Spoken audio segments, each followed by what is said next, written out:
There you go. Welcome. Hello, Maximovich. I know Phoenix a little hard to get that.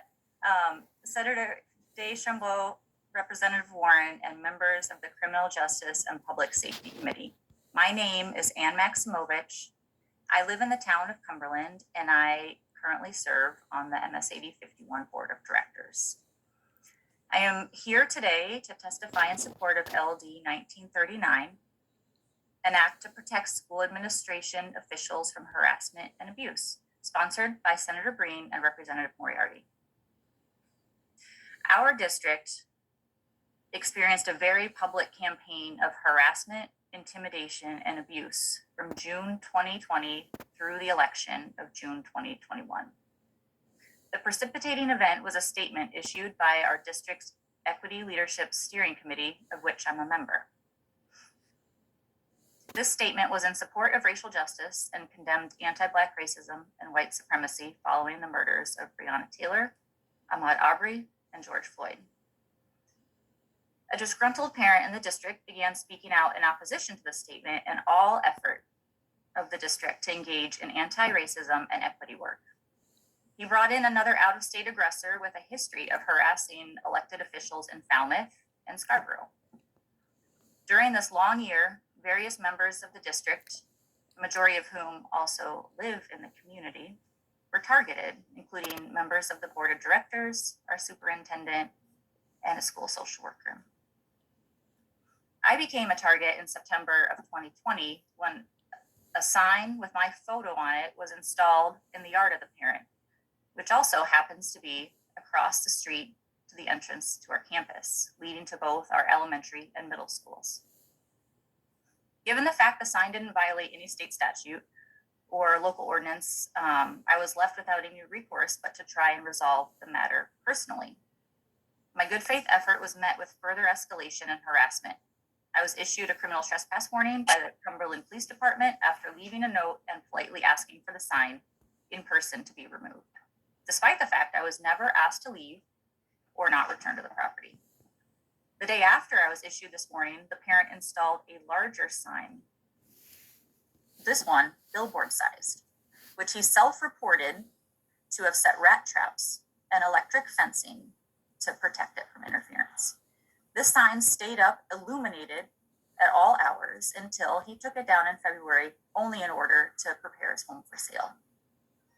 His accomplice went on to create a different sign with my image on it and hateful language, which was placed in various locations around the towns of Cumberland and Falmouth in advance of my re-election bid. One location included the front of my house at the roadside, where he took a photograph and emailed it to me, the board of directors, town council, and chief of police of Cumberland, showing that he knew where I lived and saying that I should be fired. This person told me in the same group in one of his other harassing emails that he would come and steal something from my house. He would destroy it without my knowledge. He would wonder how long it would take for me to figure out what it was and what had happened. I had to drive by these public signs with my photograph as I was taking my two young children to their respective preschool and our elementary school, the library, and everywhere else that was through the center of town.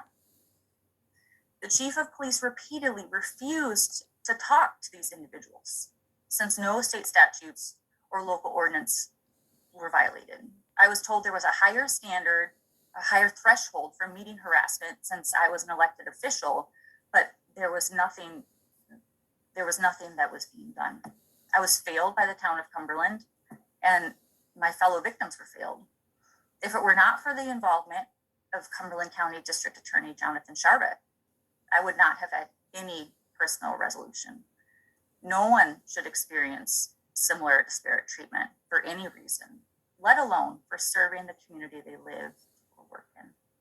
I ask you to vote to approve 1939 to fill this gap in current state statute. I thank you for ensuring the safety of school board members and school administrators who are serving their communities across the state of Maine, and I'm happy to answer any questions. Thank you. Thank you. That was threatening to hear. Representative Warren.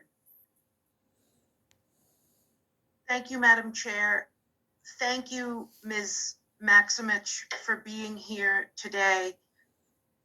Although I don't have, the only thing I have to say is thank you so much for your public service. And I'm really sorry this happened to you. And I appreciate you being here to share your story. It must have been terrible. And I just want you to know that I felt that very clearly when you read that. And just thanks for sharing a very difficult story. Thank you. And I mean, I also want to clarify that was just part of it. My address and phone number was put out there with encouraging people to call me in opposition to this equity statement. I got messages from people across the country on my personal Facebook account.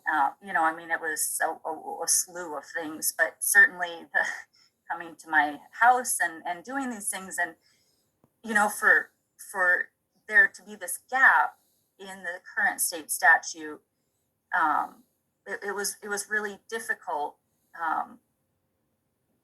It did rise to the level of harassment, and once, as I said, once the district attorney was involved, then action was finally taken and a warning was issued. But this could have been prevented so much earlier, where I wouldn't have had to go through this. My family wouldn't have had to go through this. Thank you. I'm sorry, Representative Warren. Okay, you're all set. Thank you. Thank you. Anyone else have any questions? Seeing none, thank you very much for coming and sharing Thank you. with that. I now have